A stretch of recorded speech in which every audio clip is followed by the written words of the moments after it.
The champagne flutes were still half full when he stood, smiling like a politician.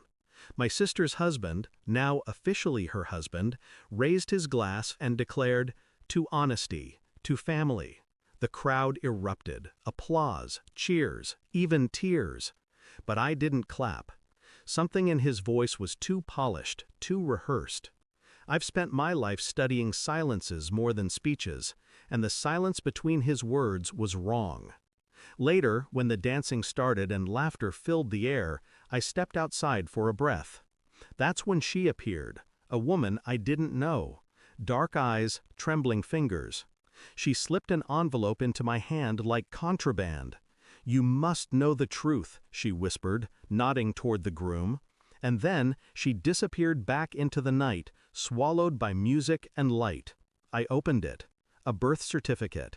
His name. A child, 2 years old, born when he was already with my sister. The glass I held nearly slipped from my hand, but I forced myself to stay still, smiling, breathing, pretending. On the surface, I looked calm. Inside, the floor had already cracked beneath me. I wanted to deny it, wanted to believe it was forged, misplaced, some cruel trick from a jealous ex. But the dates were precise, too precise.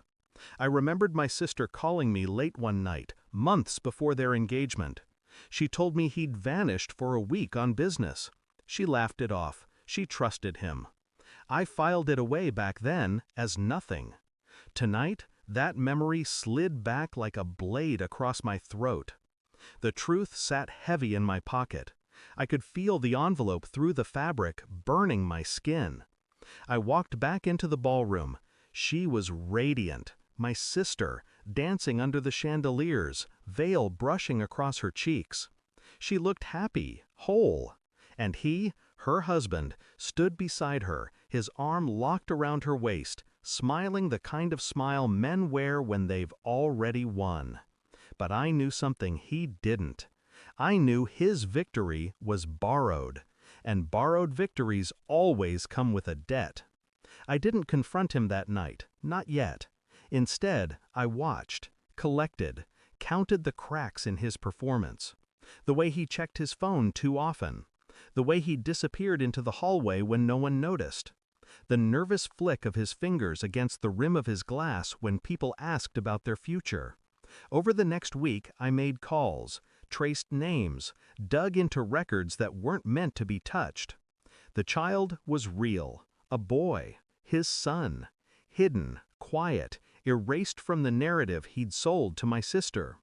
There were payments, money sent to the mother every month, a secret account, clean, efficient, like a man paying off a debt he never wanted mentioned. Each discovery was another nail in the coffin he didn't know I was building for him. And all the while, I smiled at my sister when she called me. I asked about the honeymoon. I congratulated her again. I said nothing. But inside, I was already standing at the edge of the battlefield, sharpening my silence into a weapon. The file was thick by the time I was done. Dates, transactions, photographs, proof. I sat across from him 2 weeks later at a family dinner. My sister excused herself to the kitchen. He poured wine into my glass, pretending to be generous. I slid the folder across the table. His hand froze. "Open it," I said. His face changed in slow motion. The confident mask slipped piece by piece until what remained was something closer to fear.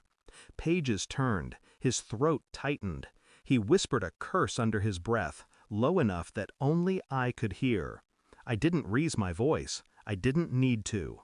"I know everything," I said. And then I leaned back, silent, while he drowned in the weight of paper. At my sister's next gathering, I waited until the music slowed. I stepped to the DJ booth and took the microphone. "I'd like to make one more toast," I said. The crowd turned. My sister smiled at me, expecting warmth. He looked at me, expecting nothing. I held up the folder. "This," I said, "is the truth about the man my sister just married." I didn't shout, I didn't accuse, I simply began reading the dates, the payments, the birth certificate. Every word cut deeper because of how calm I was. My sister's smile collapsed first. Then the room followed. Laughter replaced by silence, silence replaced by gasps. He tried to speak, but his voice fractured against the air. I handed the folder to her, not him. "Family deserves honesty," I said. "You toasted to it. Let's see how much it means to you now." The chaos unfolded around me. Tears, shouts, a broken man clawing at excuses that no longer mattered. But I didn't stay for the ending. I walked outside, into the cold night, leaving the music and misery behind. I didn't look back. Some truths are gifts. Others are weapons. Tonight, I had given both. And as I lit my cigarette, watching the smoke curl into the dark sky, I felt no pity, no sorrow, only clarity. He wanted a family built on lies. I made sure he choked on the truth instead. The difference between him and me was simple. I never needed to lie to win. Thanks for watching. Don't forget to like, share, and comment. Subscribe now to Cheating Stories Insight World for more amazing stories.